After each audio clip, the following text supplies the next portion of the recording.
இன்னைக்கு ஒருத்தர் கமெண்ட் பண்ணியிருக்காரு, ஆதவ அர்ஜுனாவை பத்தி பேசுங்க, செங்கோட்டையனை பத்தி பேசுங்க, புஷி ஆனந்த பத்தி பேசுங்க அப்படின்னு சொல்லிட்டு. பேசலாம் ப்ரோ. ஸோ இந்த 5 வருஷத்துல நம்ம நாட்டுல என்ன நடந்திருக்கு, என்னென்னலாம் இஷ்யூஸ் நம்ம ஃபேஸ் பண்ணியிருக்கோம், பெண்களுக்குலாம் என்னென்ன பிரச்சனை நடந்திருக்கு அப்படின்றதுக்காக தான் வந்து இந்த பதிவே நான் போட்டுட்டு இருக்கேன். இருக்கிறப்போ அந்த ஆண்ட கட்சியை பத்தி தான் நான் பேச முடியும். ஏன்னா அவங்க வந்து எந்த வாக்குறுதியும் கொடுக்கல. இவங்க வாக்குறுதி கொடுத்ததுனாலதான் இவங்க வந்தாங்க. சோ இவங்க பண்றதை பத்தி பேசுறதுதான் இப்போதைக்கு நியாயம். ஒரு மாற்று கட்சியில இருந்து ஒரு கட்சிக்கு வரும்போது அவங்க எல்லாம் ஒரு பொறுப்புல இருந்திருப்பாங்க. சோ அந்த பொறுப்புல இருந்தவங்க ஒரு கட்சிக்கு வரும்போது அவங்களுக்கான அங்கீகாரத்தை அந்த கட்சி டெஃபினட்டா கொடுத்துதான் ஆகும். அதுதான் நியாயமும் கூட, அதுதான் யதார்த்தமும் கூட.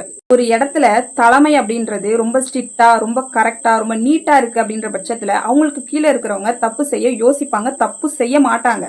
அதையும் மீறி அவங்க தப்பு செய்யறாங்க அப்படின்னா அவங்க தப்பு செஞ்சு அது 100% நிரூபிக்கப்பட்ட உடனே அவங்கள அந்த பதவியில இருந்து நீக்கணும். இத கண்டிப்பா டிவிகே தலைவர் செய்வாரு அப்படின்றத நாங்க நம்புறோம். என்னோட தனிப்பட்ட கருத்து, என் அறிவுக்கு எட்ட வரைக்கும் நான் என்னோட கருத்தை பதிவு பண்ணிட்டேன். உங்களுக்கு தனிப்பட்ட ஏதாவது ஒரு கருத்து இருக்குன்னா தாராளமா கருத்தை பதிவிடலாம்.